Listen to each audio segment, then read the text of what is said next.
Alright everyone, welcome back to Beat Mother Reviews. Today we've got the one, the only, Amazing Spider-Man. This of course made by XM Studios. Now if you followed the channel over the years, you've seen me review a lot of Spidey related stuff. You've seen all these villains behind me here. You've seen Spider-Man 2099, Spider-Gwen, Symbiote Spider-Man, and now finally we've got the main man, Spider-Man himself. Now, this piece has been a long time in development. It debuted in Singapore Comic-Con 2017, so was it worth the wait? How did it turn out? We're going to talk about the sculpt, we're going to talk about the paint, we're going to talk production quality, so let's not waste any more time. Let's get into the review and find out.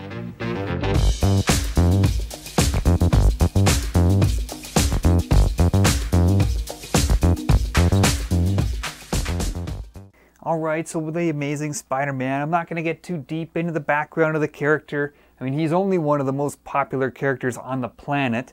We all know the story of Uncle Ben, and with great power comes great responsibility, and we probably all dreamed of having spider sense or sticking to walls, or I bet we all wish we had owned a copy of Amazing Fantasy 15. Great character, and really such a great universe around him. He has one of the best rogues galleries of any character, and he's just so lovable in so many ways. Spider-Man means a lot to a lot of people around the world, that's for sure. Now this statue, as I mentioned, debuted back at Singapore Comic-Con 2017, but what we saw there is quite a bit different than what we see here. There was some changes. Fundamentally it's still the same design, but changes to the sculpt, changes to Spider-Man himself, and that's where we're going to start. We're going to start the review with sculpt and design up next.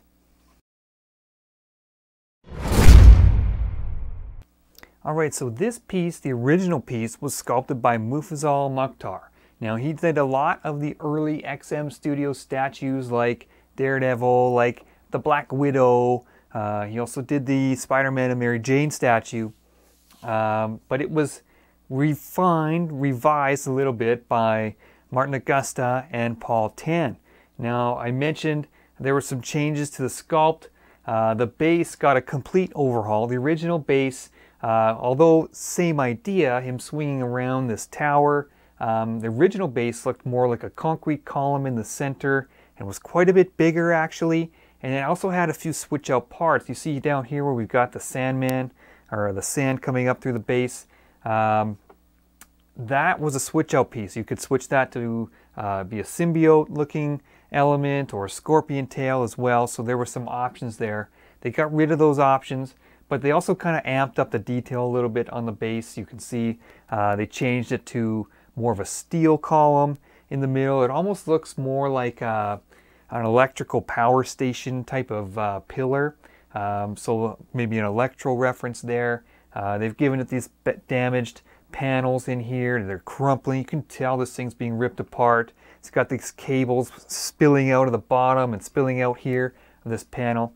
Now the cables, I'll mention, are real wire, and they're kind of sharp, so when you go to take that piece out of the box, just be careful you don't grab the wrong part and scratch yourself or something. So the base, as I said, complete overhaul, and then Spider-Man was tweaked a little bit. I was talking with Martin Augusta about this, what they changed. I know fundamentally the pose is still the same. It's still mostly Mufazal's work here, but what they've done is tweaked the gesture, as he called it. They've sort of straightened up the back. They've sort of reduced the twist of the waist, made it a little bit more natural and realistic looking. And but still, overall, this is mostly Mufazal's work on Spider-Man himself. So quite a bit of a different look than what I first saw in Singapore a couple years ago, but I really like the changes that they made. It's overall, this is a really fantastic sculpt. As I said, lots of detail in the base. You've got the octopus tentacles. You've got the Green Goblin reference with the pumpkin bombs up there. I said maybe an Electro reference there. You got Sandman down here. So you got a lot of the villains being portrayed here, and it's really a classic Spider-Man scene. You know, you got his foot just out of the reach of this snapping tentacle down here. You've got the web line going up in between two oncoming pumpkin bombs, and I can just imagine him swinging around and doing a flip in the air and shooting some webs to stop this thing from falling down onto some innocent bystanders below. It's just quintessential Spider-Man. So much action packed into this piece. I really love this design. Now I will say some drawbacks to this piece are it doesn't display well from all angles. I think you really have to have this thing around waist height, around table height, so that you can get a good look down at his face. He's really sort of got an upward trajectory to his swing. So if he's up high on a shelf, you're not going to see his face very well. So just got to think about where you put it in your display. But overall, I think you're going to be happy with this piece.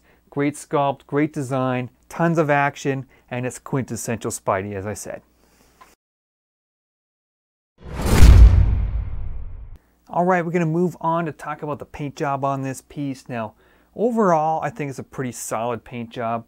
I like the colors used on it. It's a nice silvery chrome look to the tentacles. You got this dark green on the column up the middle.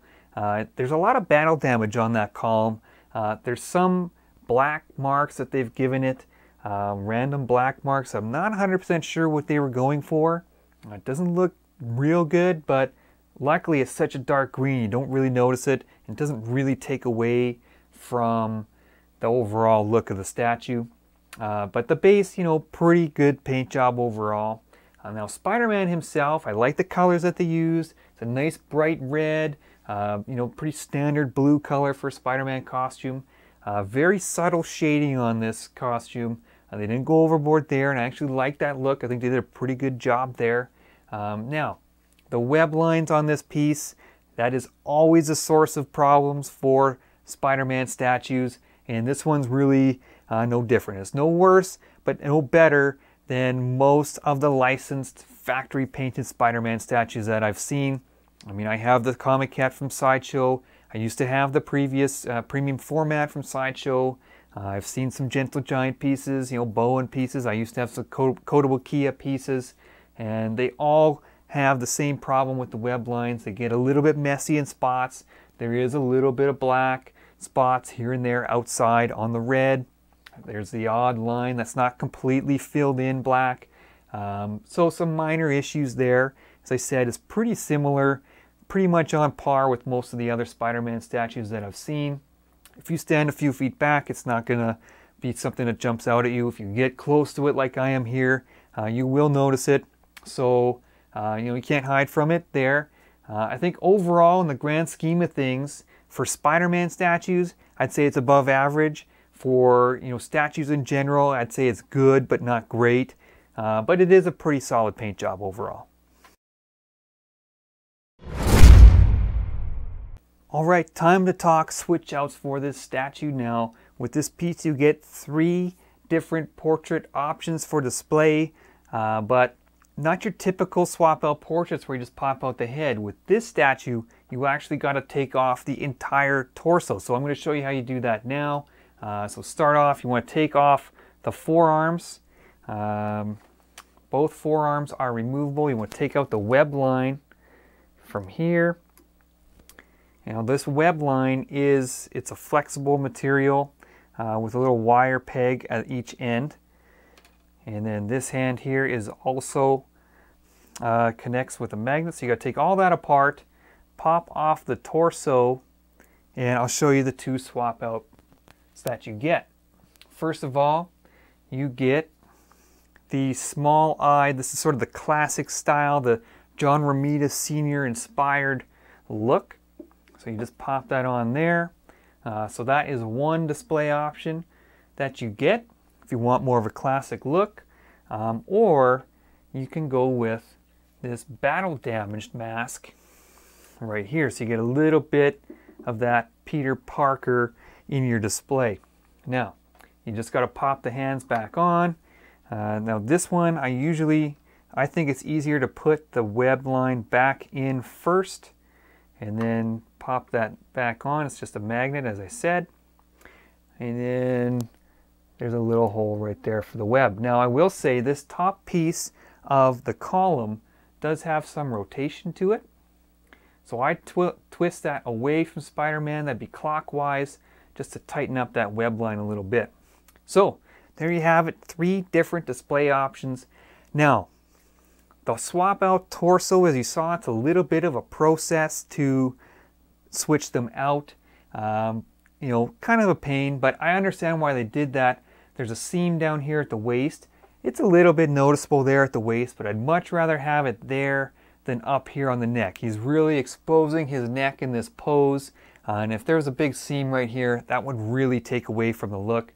So I understand why they did it, but I think you're just going to have to decide which of the 3 you like best, and you're probably going to want to stick with that one for a while. You're not going to want to be swapping these out regularly. Of those 3, I would say probably the big-eyed portrait here is my favorite. This is more the modern look. You know, this is the look that I'm most familiar with as a comic book fan. You know, when I was getting into comics, he was actually in his symbiote black suit full time, which is still the best comic book suit, period, in my opinion. But then when he switched back to his red suit, it was Todd McFarlane. It was the big eyes. So this is the one that I sort of gravitate towards. But you do get the classic option, and I really like this battle damaged mask. If you'd had asked me before this statue arrived, I would have completely dismissed that. I had no intentions of ever even considering displaying it, but once I had it, I was like, you know, I might pop that on there now and then, but probably mostly I'm going to go with the big eyes. But hey, you go with whatever you like. The eyes of Spider-Man really are a personal decision for us all. We all know what we like best, and we all have our favorite artists, so you go with what you like, and you get 3 nice options here to display.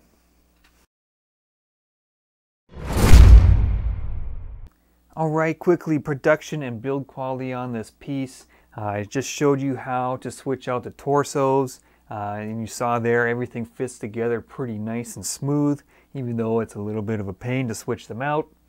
Overall, there's quite a few pieces for this statue, and there is an assembly guide to walk you through the process.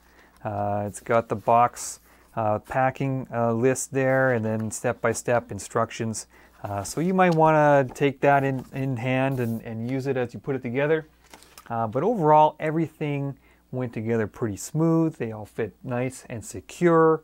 Spider-Man feels very secure, even though he's just connected off the end of his leg there. So overall, it feels like a nice quality piece. Now, it is pretty big. It's about 26 inches tall. It's about 18 inches wide. So it's going to take up a fair amount of space. So make sure you got a nice spot to put it. But it's a lot of negative space here. So it's not an overly heavy statue. It is fairly easy to pick it up and move it around. So that's kind of nice too. I will say the packaging was quite a bit smaller than I was expecting, because I knew there was 3 torsos. I thought this was going to be this great big massive box from XM that you might have seen on some other statues, but this one is a lot smaller and more manageable than other XM statues. So overall, I think a nice quality piece. You get the art print there, which is really, really nice. You get the Green Goblin in the background chasing Spider-Man down there. Very nice art print. So overall, this is a nice production from XM, the typical quality that you expect from them. Nice smooth assembly, nice quality feel to it. So overall, nothing to complain about there. Alright everyone, we're going to wrap up the review now of Spider-Man, one of the most beloved characters in all of pop culture, and for great reason. I mean, he's got amazing powers, but he's still so human and relatable. He's got an excellent surrounding cast of villains and support characters. Aunt May, Mary Jane, Gwen Stacy, J. Jonah Jameson. I mean, the list goes on and on and on. He's just a fantastic character, and he's so beloved. And this statue, I think, really lives up to that legacy. It's an excellent design. I mean, we really haven't seen anything quite like this on the market. In this pose, this full propulsion swing around this pole. It's just a dynamic action scene. You got the references to all the different villains on the base. It's a fantastic design. It's a great pose.